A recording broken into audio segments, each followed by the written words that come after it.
आप सभी का स्वागत है एक बार फिर। अब क्या हाल है में चलिए आज की खबर की तरफ रुख करते हैं। जैसा कि आप सभी लोग जानते हैं, लोकसभा चुनाव 2024 पूर्ण हो चुका है, लेकिन अभी भी सरकार बनने पर अटकलें लगी हुई हैं। नतीजों पर कांग्रेस की पीसी सरकार बनने पर सस्पेंस कायम। बताइए क्या होगी अगली रणनीति, आइए विस्तार से जानते हैं।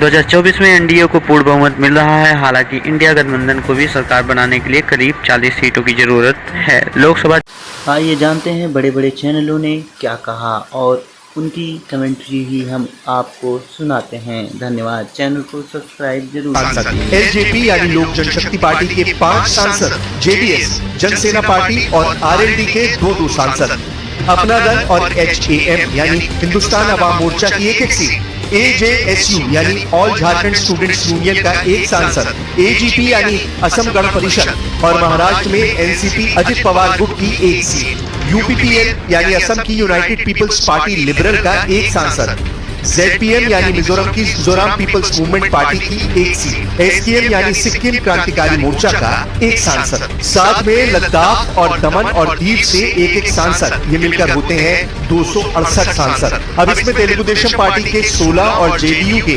12 सांसद जोड़ते हैं तो 296 सीट हो जाती है। यानी एनडीए के पास 272 के जादुई आंकड़े से 24 सांसद ज्यादा है।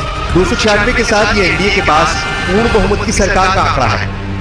7 जून को एनडीए के सांसदों की बैठक होगी और फिर राष्ट्रपति को सरकार बनाने का दावा पेश किया जाएगा। इससे पहले प्रधानमंत्री नरेंद्र मोदी ने राष्ट्रपति को अपने दूसरे कार्यकाल का इस्तीफा दिया और कैबिनेट को भंग करने की सिफारिश की, जिसके बाद राष्ट्रपति द्रौपदी मुर्मू ने लोकसभा को भंग कर दिया।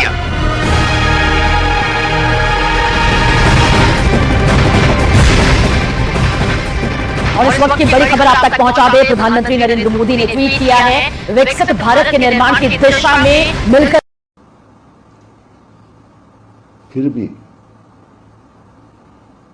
मोदी जी अपने बल पे 272 नहीं ला पाए। और अगर ये ना होता तो सच्चाई तो ये है कि ये 150 पे रहते। अगर ये ना होता, अब लड़ो कैसे? और अपने इलेक्शन कमीशन कहते हैं कि देखिए बड़े अच्छे तरीके से चुनाव हुआ। इनको पता है कि ग्राउंड रियलिटी क्या है। हम जानते हैं ग्राउंड रियलिटी क्या है। हम जानते हैं कि किस तरह से लोगों के इलेक्टर्स के नाम काटे गए, किस तरह से बूथ में। आप कहते हो ना कि पहले जब बैलेट पेपर होता तो धांधलेबाजी होती थी, तो ये मशीन जब भी धांधलेबाजी हुई वो तो आपको अभी पता चलेगा इलेक्शन कमिश्नर साहब। कुछ दिनों में आपको पता चलेगा क्या क्या हुआ, खासतौर में बिहार में क्या हुआ, बाकी जगह पे क्या हुआ। तो अगर आप इस तरह से इलेक्शन लड़ोगे तो निश्चित रूप से जिसके पास सब कुछ है वो सब कुछ पालेगा। और हमारे जो लापता इलेक्शन कमीशन है कहते हैं कि जी हम तो हमेशा, अभी देखिए इलेक्शन के बाद उन्होंने प्रेस कॉन्फ्रेंस की।